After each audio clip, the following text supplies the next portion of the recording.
and demonstrates the benefits of a close working relationship between councils, MPs and government. Given that success, would the Minister envisage a further opportunity for a Borderlands Mark II?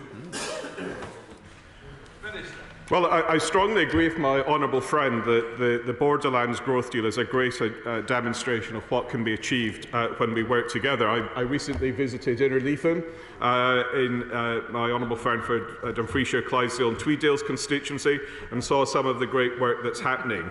I think what's really important about these growth deals is that they do develop strong local partnerships, and that can form the basis for longer-term economic plans. And I know my honourable friend was a fantastic champion of the Borderlands growth deal, and I know that he'll be at the forefront of developing these future plans. Patrick Grady. Mr. Speaker, question number 2. Sheriff State. Mr. Speaker, the Westminster Parliament can and does legislate for all of the United Kingdom, and we have always sought to do so with the consent of the relevant devolved Parliament, where we legislate in areas of devolved competence. The Scottish Parliament has passed legislative consent motions for 7 bills in this session, where the LCM process has been engaged.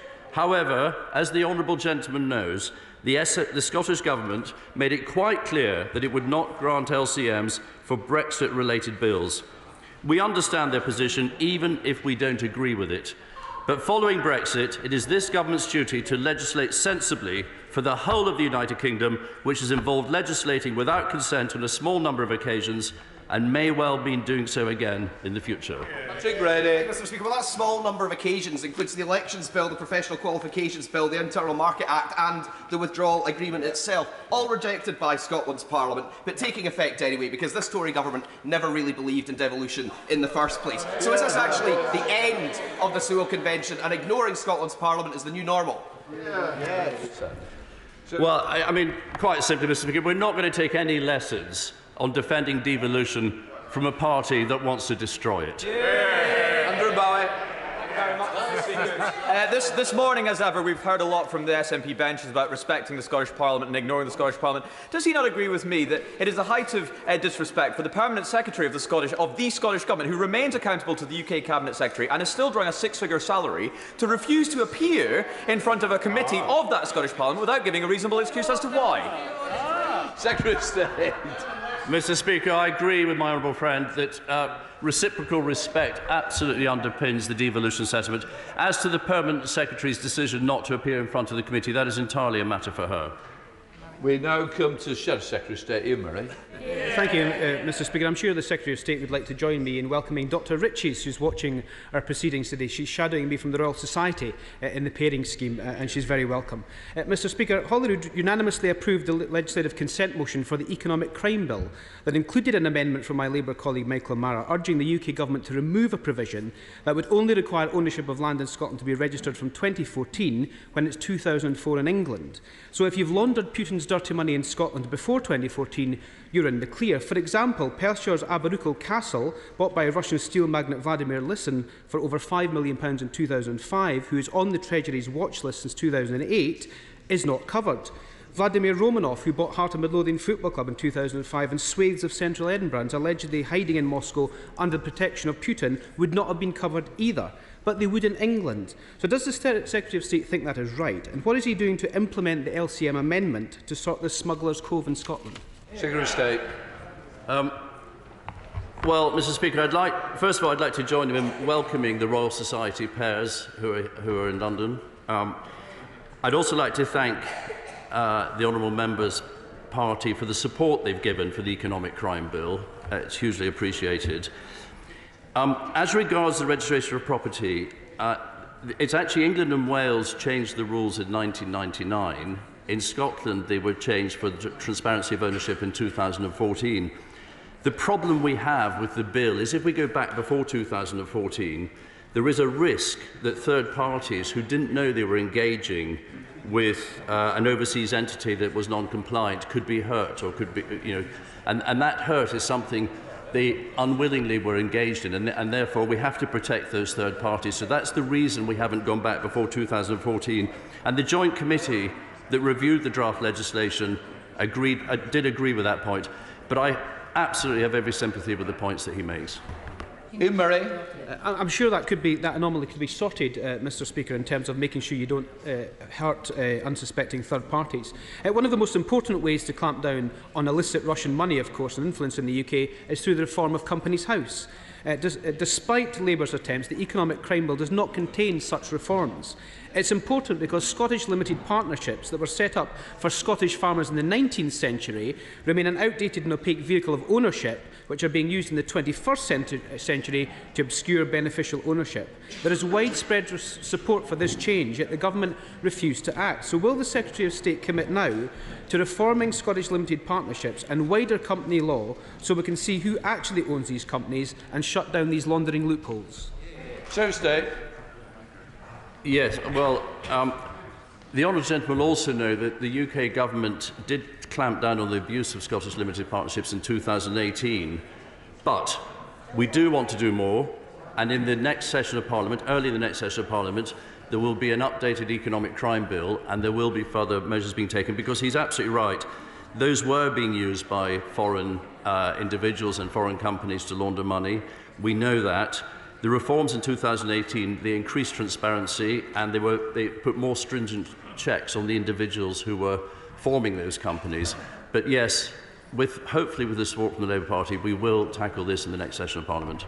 Mr. Speaker, the SNP like to present themselves as defenders of devolution, but does my right honourable friend agree that there's an inherent contradiction between that position, the position held by the SNP, and their desire to rip apart our United Kingdom completely?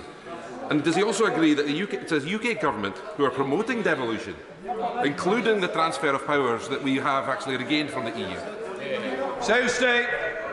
My honourable friend will be delighted to know, Mr. Speaker, that I absolutely agree with him.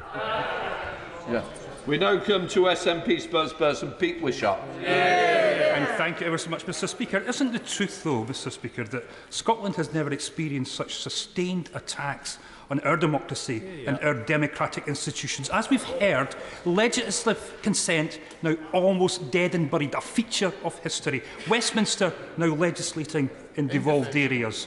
What's next in his sights? Well, Mr. Speaker, we know that there are various bills that come through which are Brexit-related. Professional qualifications, which is linked to trade bills, which are a reserved matter, would be one of them.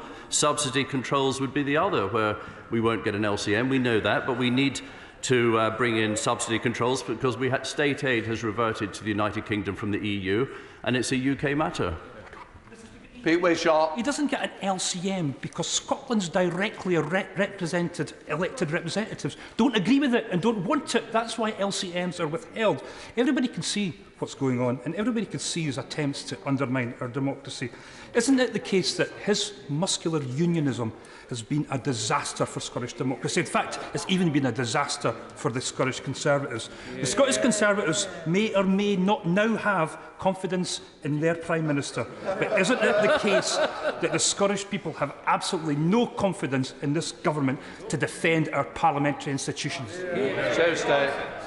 Look, Mr. Speaker, absolutely not. And regarding what we do the right things for Scotland. So the UKIM bill, United Kingdom Internal Market Bill, we brought that forward without an LCM to protect Scotland's trade with the rest of the United Kingdom. The two principles that underpin it are mutual recognition and non-discrimination. And that's because 60% of Scotland's trade is with the rest of the UK, and a lot of jobs rely on it. Dean Russell. Number 3, Mr. Speaker. Secretary of State. Mr. Speaker, the government's net zero strategy outlines a comprehensive set of measures to transition to a green and sustainable future. This will support hundreds of thousands of well-paid jobs and leverage up to £90 billion of private investment by 2030 across the entire United Kingdom, including Scotland. All previously licensed fields, such as Cambo, are accounted for in terms of projected production and estimated emissions. We are confident they can be developed even as we seek to achieve our commitment to net zero by 2050. Dean Russell. Thank you, Mr. Speaker. Yesterday I met with my Dean's Green team in Watford to talk about initiatives around making sure the economy is greener and we have a better environment. So does my right honourable friend agree that net zero strategy is even more important for energy security, and we are stronger as a union when we work together to do this? Of course I agree with my honourable friend, and I know he's a great champion of net zero policies. As the Prime Minister set out earlier this week, now more than ever, what the UK needs is a balanced approach to energy. Both the North Sea and renewables can help guarantee a secure energy supply for United Kingdom households and businesses without relying on foreign imports. And it's greatly to be regretted that we cannot agree a UK-wide position on these issues because by opposing the development of new oil and gas fields, the SNP and the Greens risk driving investment and jobs elsewhere. However, Mr. Speaker, I say to those working in the industry that, fortunately for them, oil and gas is a matter reserved to the Westminster Government. And Minister Liz Twist. Thank you, Mr. Speaker. Our journey to net zero is absolutely critical to saving our planet, but also because of its importance in weaning us off any reliance on Russian gas. ScotWind, the largest offshore wind project in the world, has huge potential, but we must also live up to our values and ensure that Scotland's wind is not being used to power Putin's war. Will the Secretary of State ask Scottish ministers that an audit is conducted of ScotWind to guarantee no ill-gotten Russian money is part of its financing and ensure all successful contracts for different bids are free of Russian involvement? Mr. Speaker, as the honourable lady will know, and she makes a very fair point, I have to say, ScotWind is a matter for the Scottish Government, but I'm quite sure that they will be doing all they can to ensure that no Russian money is financing any of the successful contracts. And on contracts for difference, I know the UK Government is also working to ensure that there's no Russian money underpinning UK infrastructure. Flynn. I have to admire the brass neck of the Secretary of State, Mr. Speaker, because it's his government that's failed to deliver carbon capture and underground storage in Scotland. It's his government that's failed to match fund the Scottish Government's £500 million Just Transition Fund. And of course it is his government that oversees Scotland paying the highest electricity transmission charges in the entirety of Europe. When is he going to stop doffing his cap to Westminster and stand up for Scotland's renewable future? Well, the honourable gentleman should know that transmission charges, and I agree with him on this point, we've raised it many times with Ofgem, but they are an independent regulator and they are looking again at transmission charge reform. Neil Hudson. Number 4, please, Mr. Speaker. I have regular discussions with ministerial colleagues on improving union connectivity and recently met with Baroness Veer to discuss the final report of the Union Connectivity Review. I look forward to meeting with the new Scottish Government Transport Minister Jenny Gilruth in the near future to discuss shared transport priorities. To Neil Hudson. Thank you, Mr. Speaker. As a Borderlands MP, I'm strongly supportive of the extension of the Borders Railway from Tweedbank through Longtown in my constituency of Penrith and the Border and on to Carlisle. This would improve connectivity, benefit local communities and be a massive economic boost to our region. But these proposals have been under consideration for a long time now, and it is vital that we move forward with this project.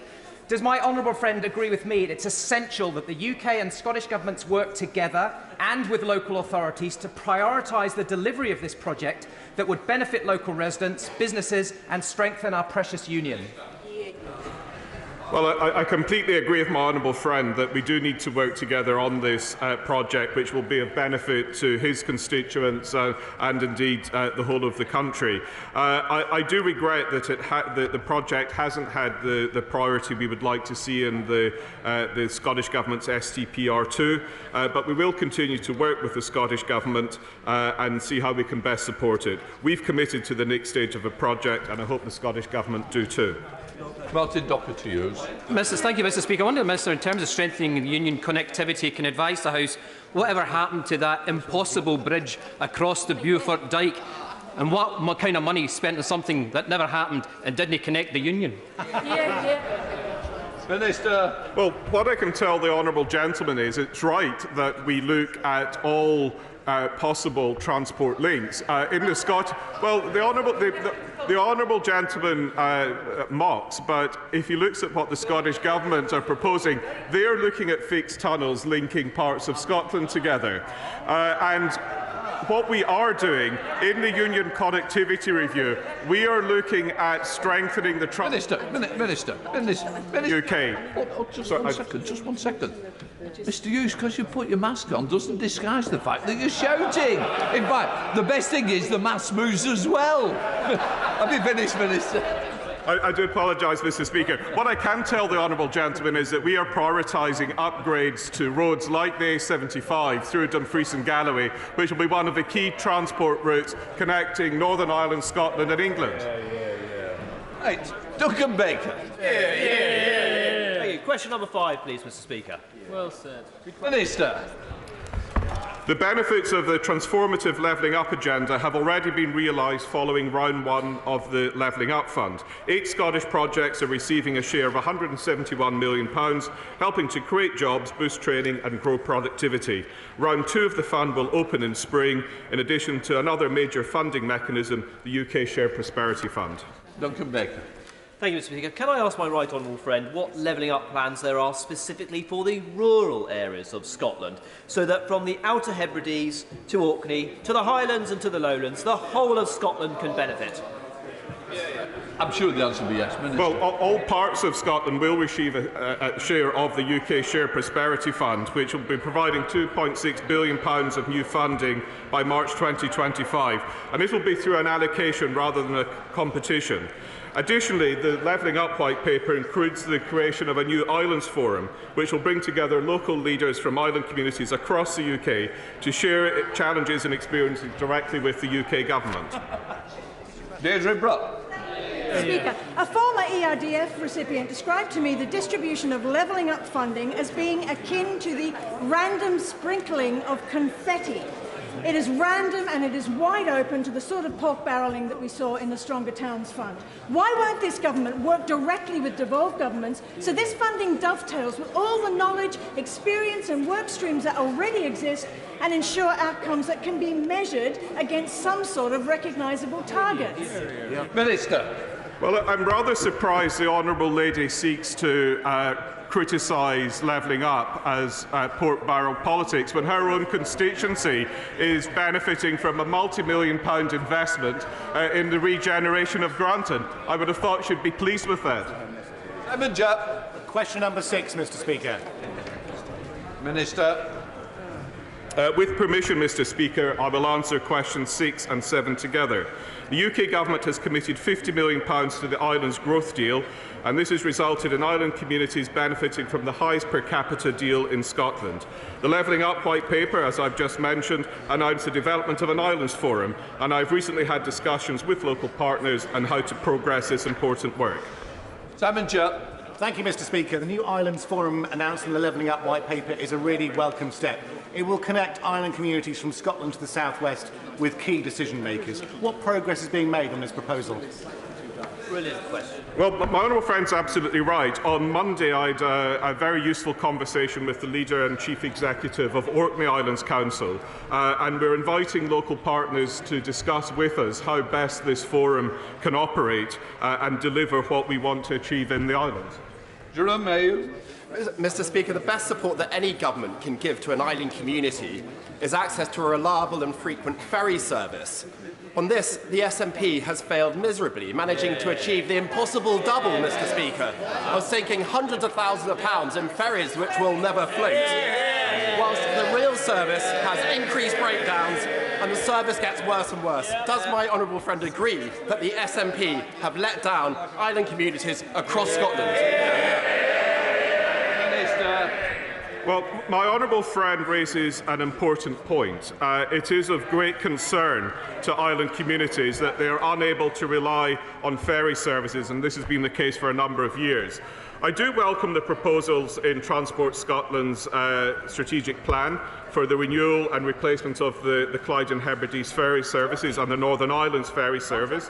However, the record thus far does not fill me with confidence that it will be delivered.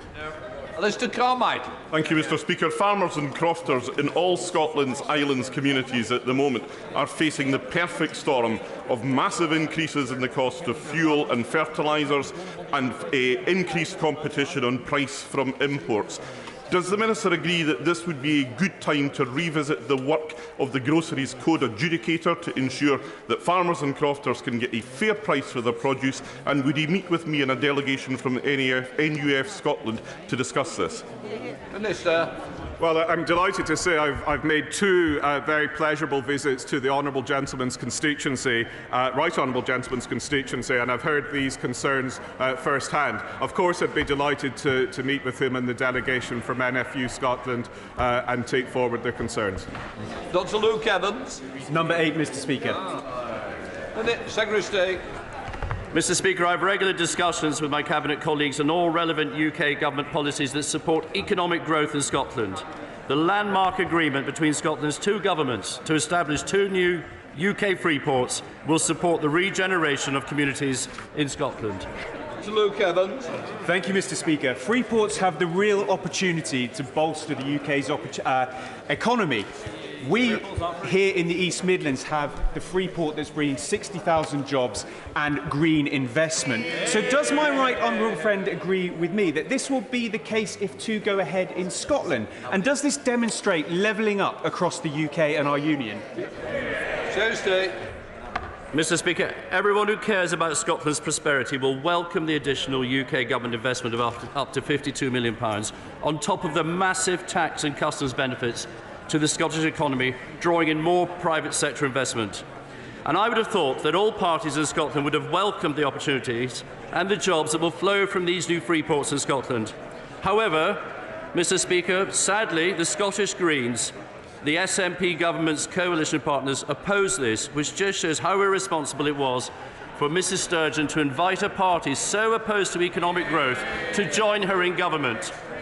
Alison Poulos. Thank you, Mr. Speaker. Free ports around the world have long had an association with tax dodging and economic crime. So, in light of the government's responsibilities to bring forward an economic crime bill too, will they review their free ports policies? Mr. Speaker, that's an utterly ridiculous question. I received from the Minister a letter saying that free ports were a tarnished brand, the Scottish Government Minister, reminiscent of smuggling and tax evasion, just before they signed up to our policy. Jacob Young. Number 9. Secretary of State. The UK Government remains committed to our domestic offshore oil and gas sector, which continues to keep us warm, fuel our vehicles, strengthen our security of supply. At present, Mr. Speaker, 75% of the UK's primary energy demand comes from oil and gas, and is therefore an essential part of our energy mix. Thank you, Mr. Speaker. The oil and gas industry in Scotland, in Teesside and around the country provides thousands of people with good quality, well-paid jobs while keeping the lights on and keeping Britain moving. Does the Secretary of State agree with me that it's vital that we encourage North Sea oil and gas exploration, ensure we have the energy security and independence in this time of uncertainty, but also that these sectors will help us decarbonise in the long run and achieve our net zero goals through projects like Net Zero Teesside? Secretary of State. Mr. Speaker, I absolutely agree with my honourable friend about the importance of our domestic oil and gas sector. The North Sea Transition Deal is a global exemplar of how a government can work with the offshore oil and gas industry to achieve a managed energy transition which leaves no one behind.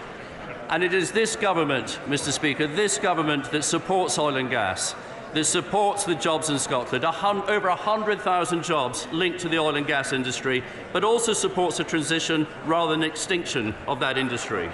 Bill Lesterson. Question 10. Minister. I regularly discuss issues of importance to Scotland with ministers, including support for Scotland's renewable energy sector. The Government recently announced that its flagship renewable energy support scheme, Contracts for Difference, will run more frequently. Scotland has benefited significantly from this scheme, with 34% of all projects awarded to date in Scotland. Bill Lesterson.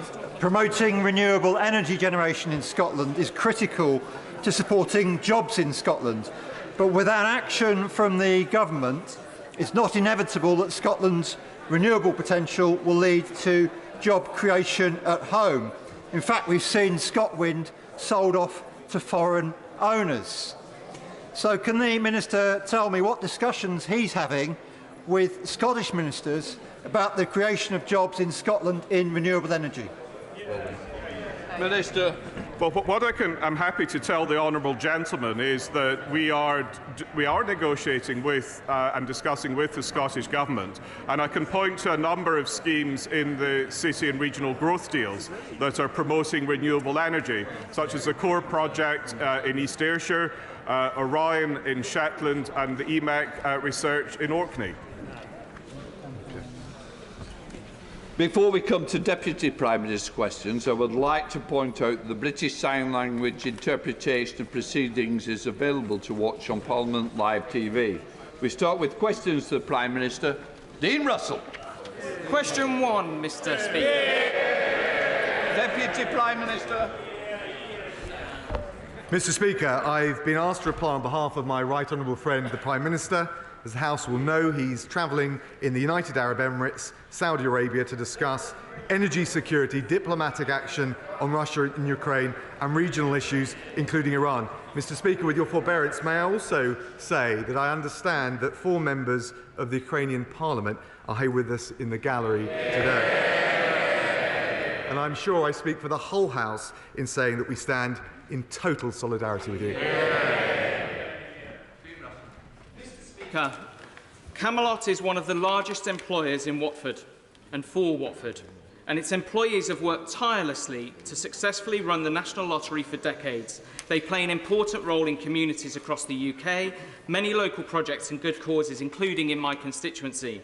So whilst I obviously declare an interest in the Gambling Commission's decision yesterday not to appoint the licence to Camelot, I do wonder, given the current situation in Ukraine, if my right honourable friend considered it appropriate that the next licensee of the operator of the National Lottery is known to have a joint venture with Gazprom. Can I thank my honourable friend and just say what an incredible job the National Lottery has done, delivering £45 billion to good causes. He's right, the 4th licence will ensure operator profits are better aligned with returns to good causes. Can I just also say on the specific points he makes, I understand that Alwyn's owner, Mr. Komarak, who's long criticised the Putin regime, is in discussions with the Czech Republic government regarding the joint venture with Gazprom and removing its involvement. We now come to the Deputy Leader of the Opposition, Angela Rayner. Thank you, Mr. Speaker, and can I also welcome Ukrainian MPs to this House today. And Mr. Speaker, can I start by wholeheartedly welcoming the positive steps towards returning Nazanin Zaghari-Ratcliffe and Anusha Ashuri to the UK. I'm sure members across the House want to show their support for their families and them. I know the Minister would agree that this devastating situation must never be repeated, and other British nationals still trapped in Iran need to be brought home. So will the Minister commit to a review of these cases to understand what more could have been done by the British Government to secure releases, and whether the lazy comments of the Prime Minister worsened the situation? Deputy Prime Minister. Thank you, Mr. Speaker. Can I first of all say that I can't yet confirm the reports we've seen in the media, but of course it feels like positive signs, and of course no one wants more than me, but I'm sure all members of the House, to see Nazanin, but also all of the arbitrarily detained nationals reunited with their loved ones. Yeah. I can tell the Honourable Lady, having worked for 2 years with the concerted diplomatic effort led by the Prime Minister, that we have done absolutely everything that we can. She shouldn't give succour to the despotic regime that detained our nationals in Iran or around the world by suggesting it's anyone else's responsibility other than theirs. Angela Rayner. Mr. Speaker, it's exactly for that reason that I asked for the review, that it's important to learn from our mistakes so we don't end up with other innocent families facing this ordeal again. So I hope the Minister will consider my comments. Mr. Speaker, I'd like to thank all of the people who have been working tirelessly to bring British nationals home from Iran, our diplomatic staff and our world-leading British intelligence agencies. The role of the British intelligence today is critical in the face of Putin's aggression. The Deputy Prime Minister oversaw our foreign intelligence services as Foreign Secretary. So can he confirm if at any time He overruled or ignored direct advice from the British security services. Deputy Prime Minister. Can I say to the Honourable Lady, what she suggests is nonsense. She's talking about the House of Lords Appointments Commission. They have a vetting process. I have never overruled intelligence advice, and I wouldn't comment on the details of it. What I would say and would agree with her on the strength, the agility of the British diplomatic service, which time and time again are the unsung heroes in returning British nationals, often less celebrated cases than this, but I think now is a great opportunity to recognise the heroic work they do. Absolutely, I agree with the Minister regarding his comments on their heroic work. The Right Honourable Member was Foreign Secretary on the 17th of March 2020, when British intelligence reportedly warned against the granting of peerage to the Prime Minister's close friend and now Lord Lebedev of Hampton and Siberia. 48 hours later, the Prime Minister visited Lebedev at his home in London. Details of that meeting have never been released.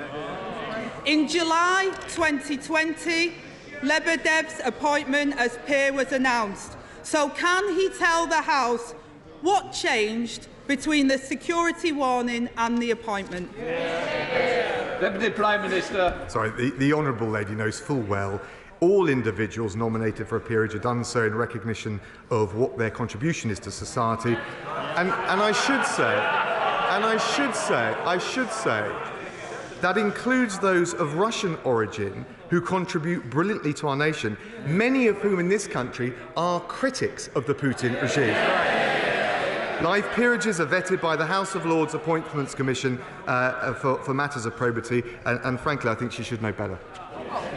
Angela Rayner. Mr. Speaker, what I do know better is the central duty of any government is to keep the British people safe. There are now widespread reports that the Prime Minister did not accept warnings from our own intelligence services, granting a Russian oligarch, the son and business partner of a KGB spy, a seat here in this Parliament.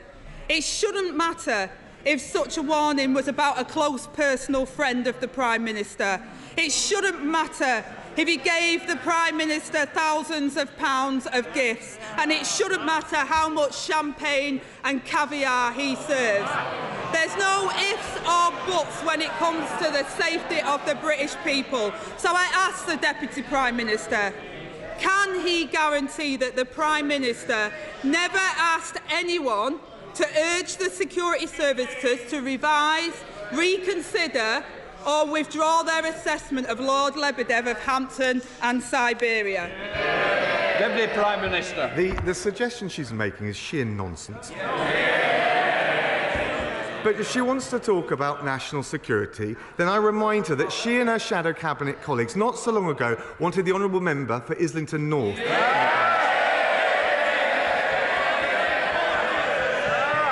Mr. Speaker, a man who wanted and talked about abolishing the army, pulling out of Trident, she voted for that. Has there ever been a more ridiculous, reckless, naive moment to call for unilateral nuclear disarmament and pulling out of NATO? A Labour government would put at risk our security. We're doing everything we can to protect it. Angela Rayner.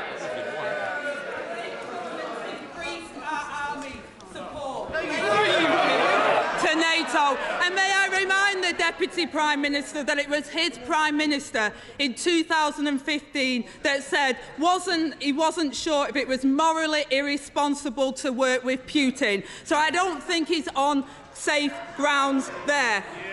Last week, Mr. Speaker, my right honourable friend, the Leader of the Opposition, said that Britain should never again be at the mercy of a foreign dictatorship for our energy and fuel security. This week, the Prime Minister has gone cap in hand from one dictator to another on a begging mission to the Saudi prince to bail him out.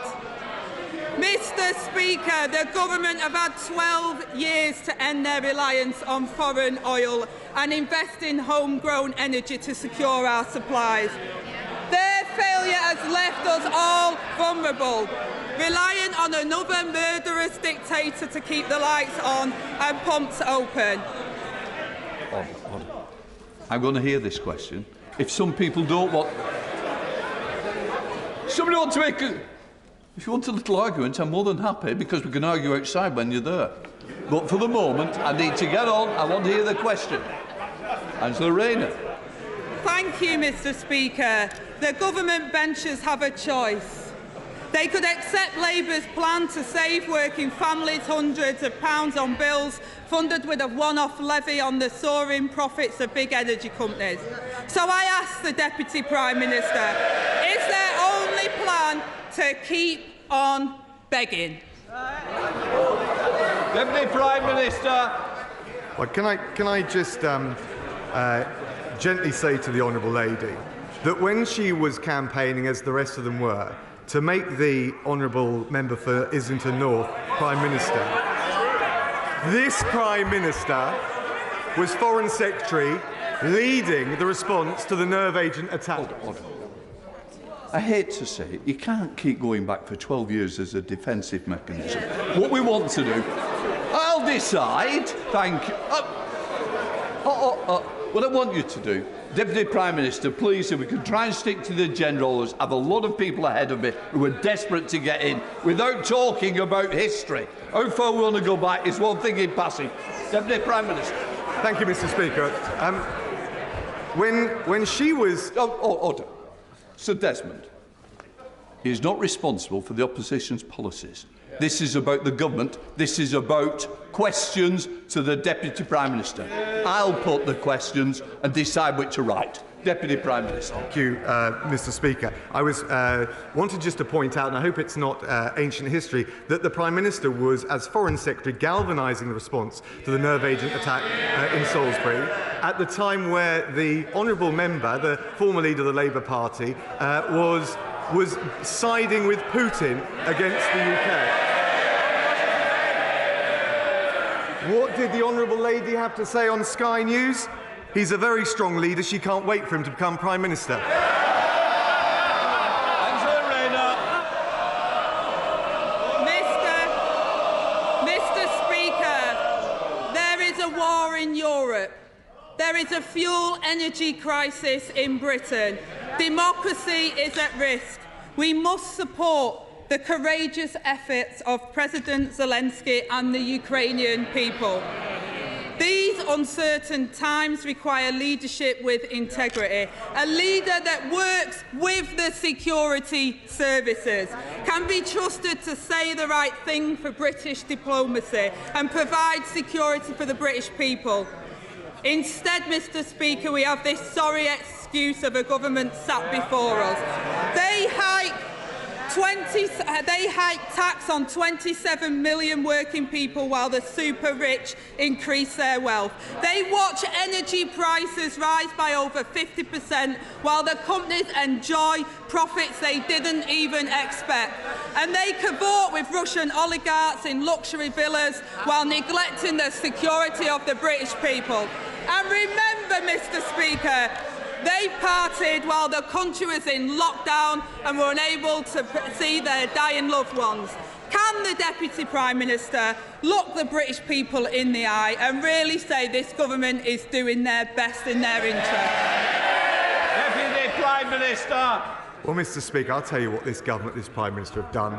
1,000 Russian individuals sanctioned, a combined wealth $45 billion. The impact of the sanctions and the diplomatic effort that this Foreign Secretary and this Prime Minister have led, the ruble plummeting, the Russian stock market at record lows, doubled the interest rates. We've also showed, Mr. Speaker, the big-hearted spirit of this government and indeed this nation, with the 5,500 visas granted to Ukrainians to come here, and also the humanitarian route, which has now got 100,000 sponsors applying to come to take Ukrainian families in these homes. While she's in her social media echo chamber, that's what this government is doing.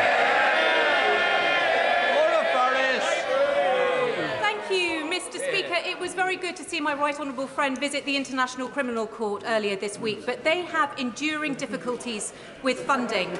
Last year they had a $40 million shortfall in their budget because some participating states failed to meet their annual contribution. The International Criminal Court is only as good as the sum of its parts, so what steps can the government take to secure contingency funding to ensure that one day Russian military commanders in Ukraine can expect to stand trial for war crimes again? And honourable friends, bang on.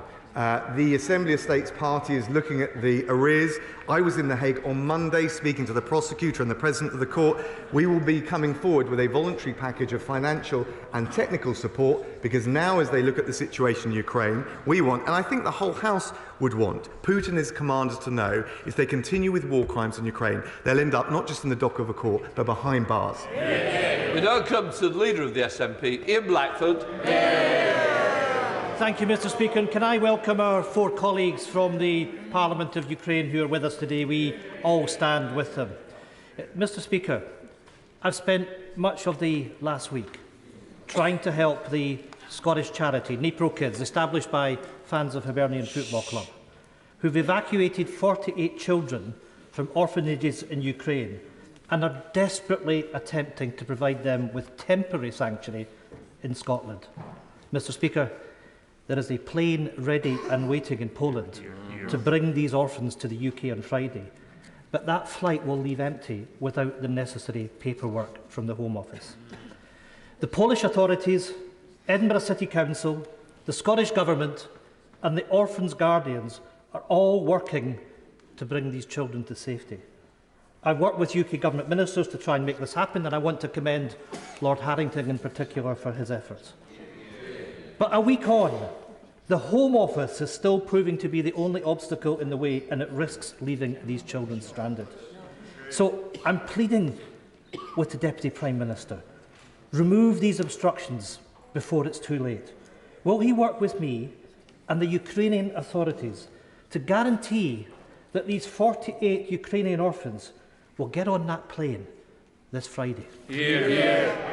Deputy Prime Minister. Can I thank the honourable gentleman for all he's doing? This is a heart-rending situation. We want to do everything we can.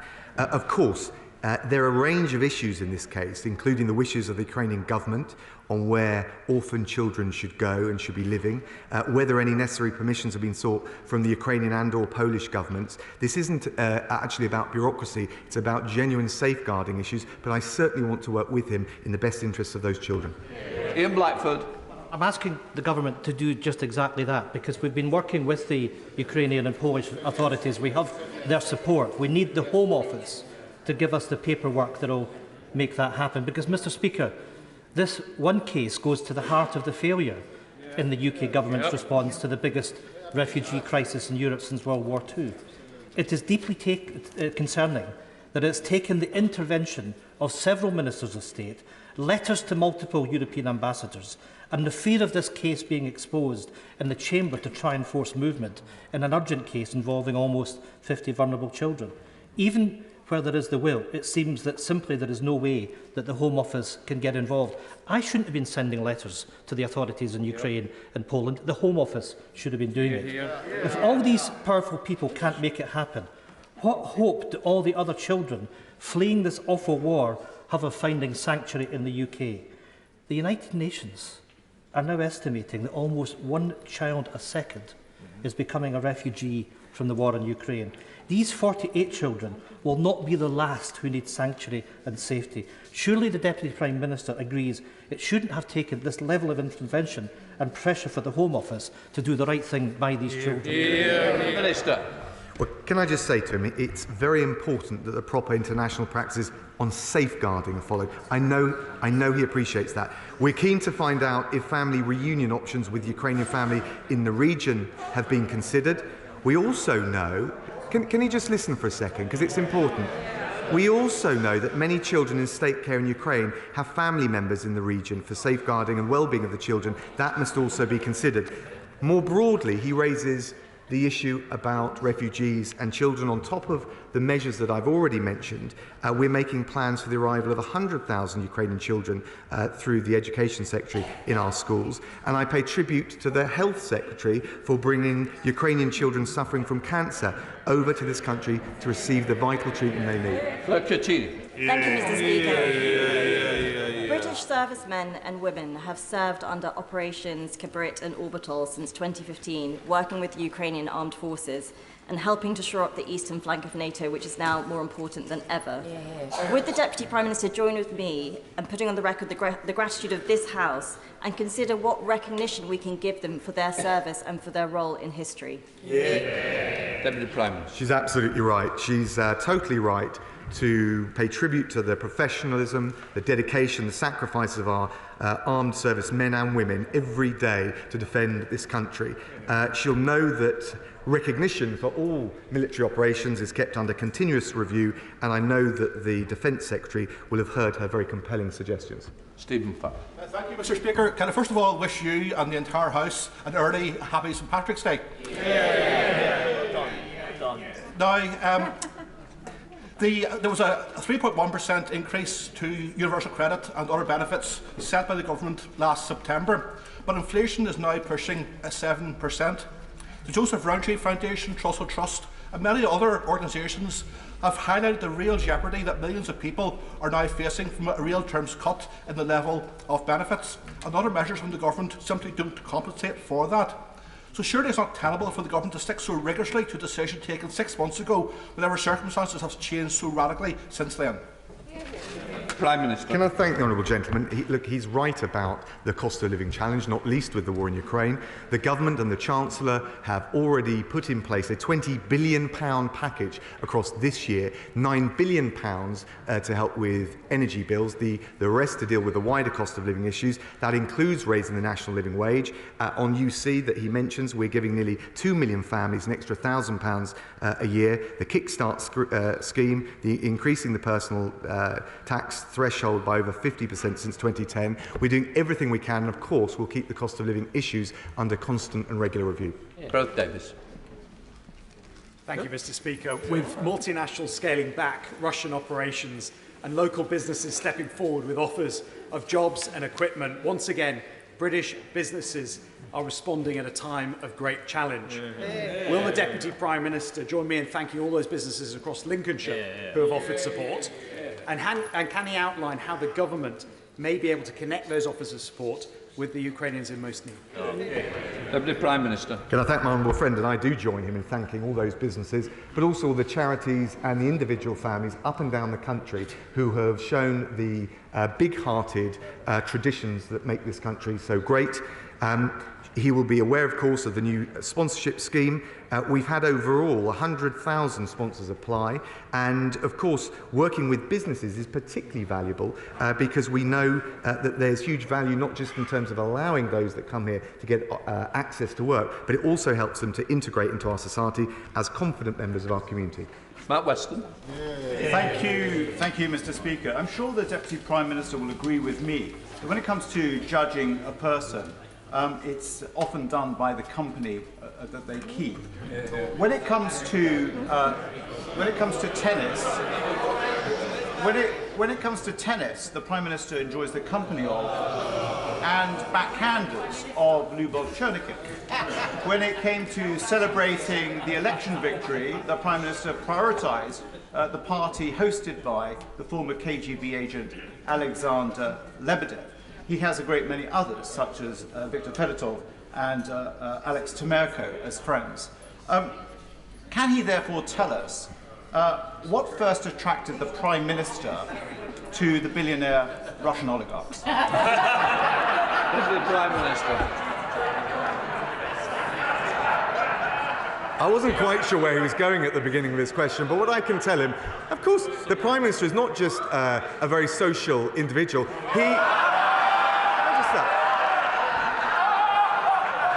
He wants his country to be open, outward-looking to the world.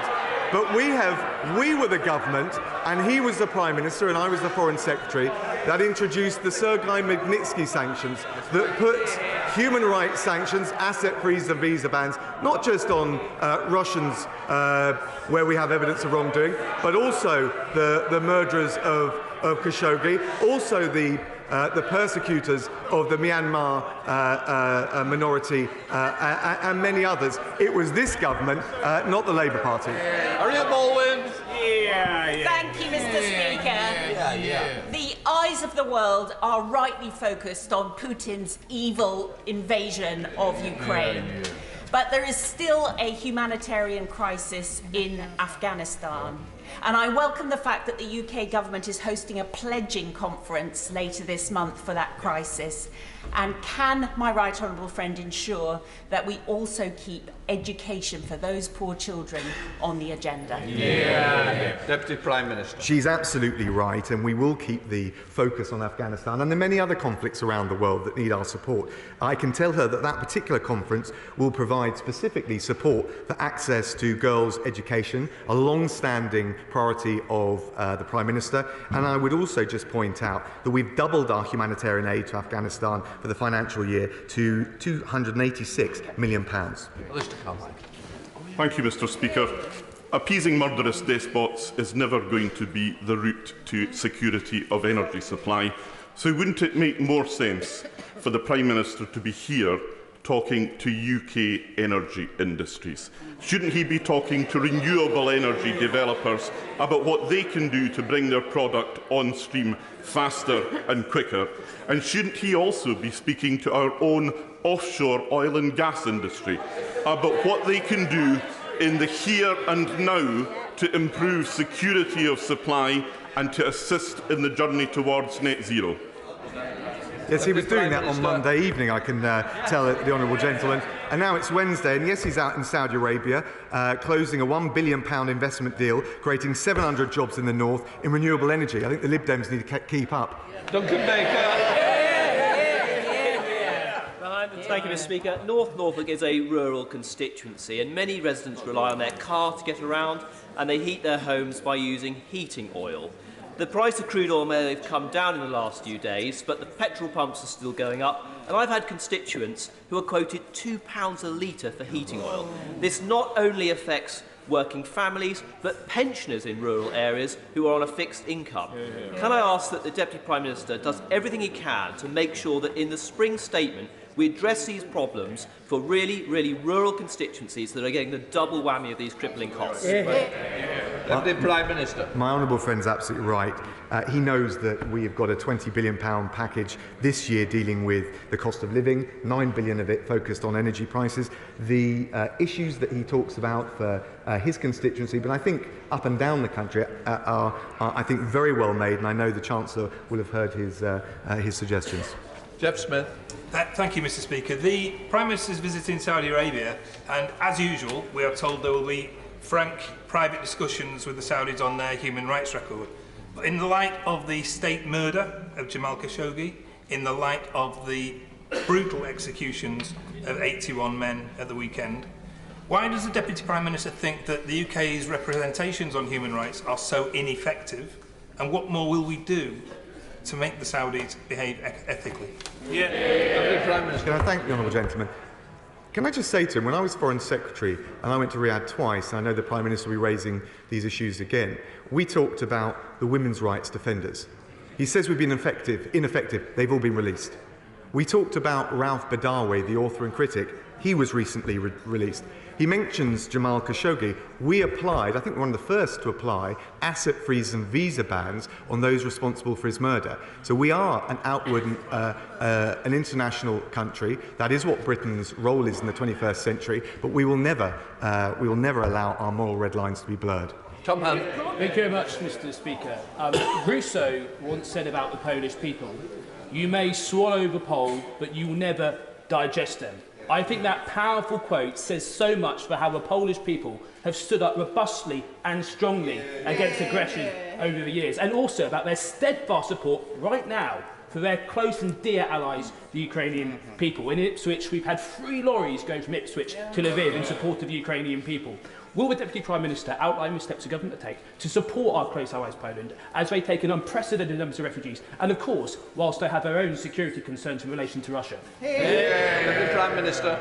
He's absolutely right, and I pay tribute to not just his constituents, but the Polish community in particular, and of course for their big-hearted support for the people of Ukraine.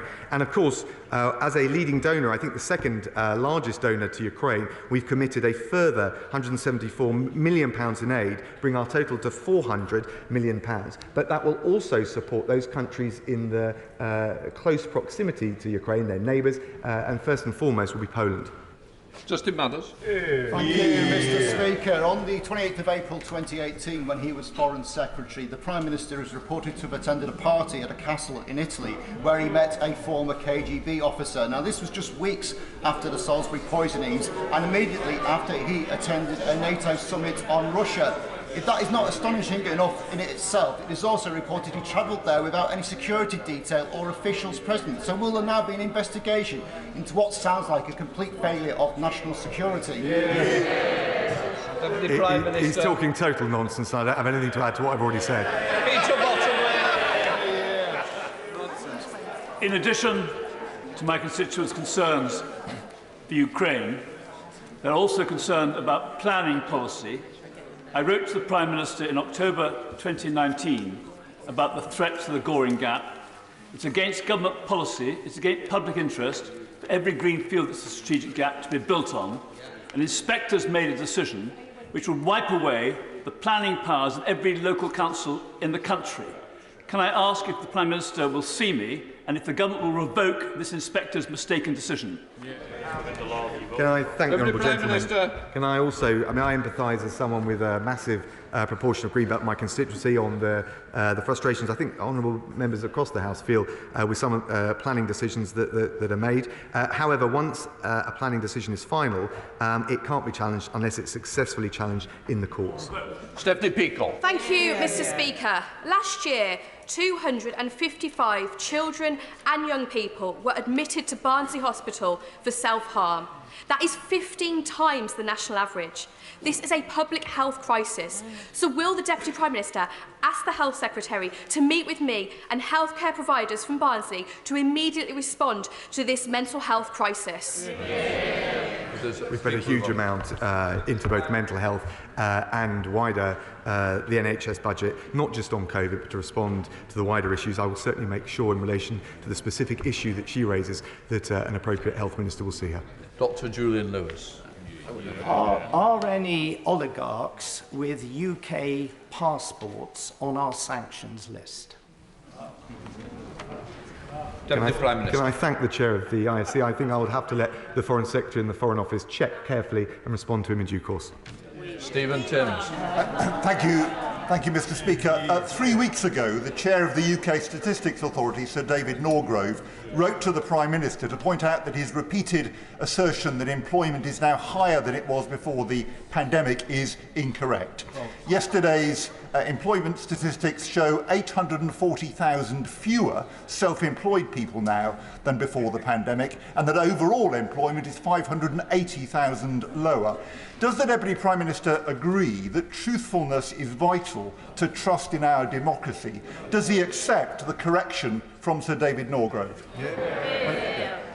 Look, of course, we listen very carefully to David. But what I would say to the honourable gentleman is actually he points to the data yesterday. It showed that unemployment has fallen below 4%, is back at pre-pandemic levels, and is being termed a remarkable success from everyone to the Resolution Foundation. He talks about the truth. There's one golden truth, and that is whenever there is a Labour government in the past, unemployment has always been higher when they left office when they started.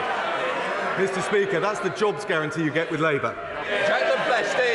Thank you, Mr. Speaker. Thank you, Mr. Speaker. We have now provided more than 3,000 anti-tank weapons, training and other military support to Ukraine, alongside crushing financial sanctions on Russia and more bilateral assistance, humanitarian assistance aid than any other country. But can my right honourable friend confirm that we will continue to deliver further military aid and support, and with that we will supply the Starstreak anti-aircraft missiles necessary to destroy Russian jets?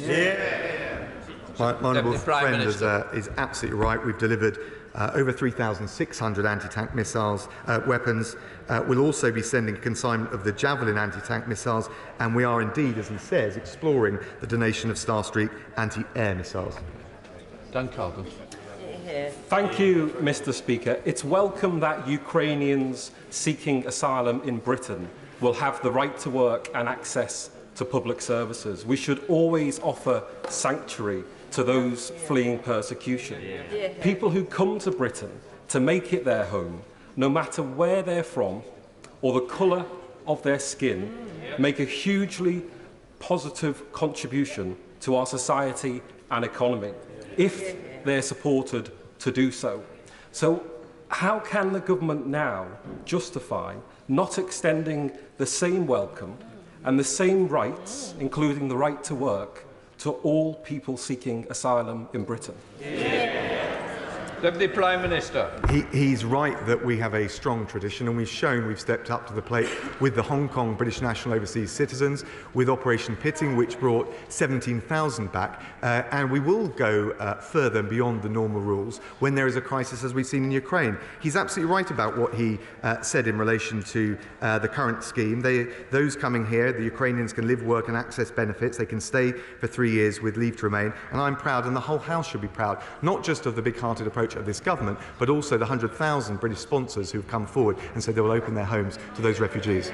Sir Ian Duncan-Smith. Mr. Speaker, can I ask my right honourable friend that as the brilliant Ukrainian people fight and die on a daily basis for their rights of freedom and democracy, it's important, therefore, that we make something very clear, and I wonder if he would do this.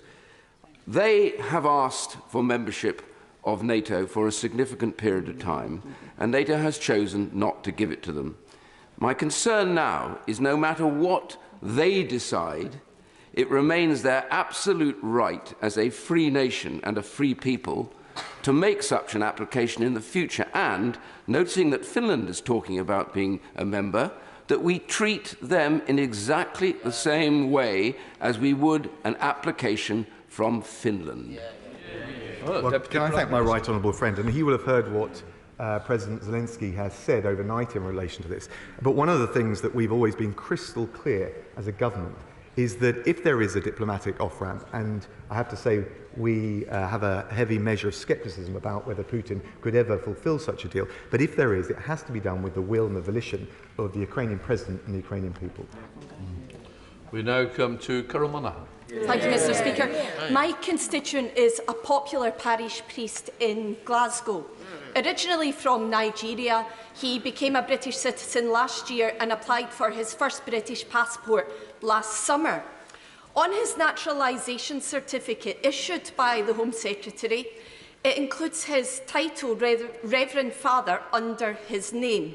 This is causing the Passport Office unexplained difficulties, and 7 months on, he's still waiting for his passport.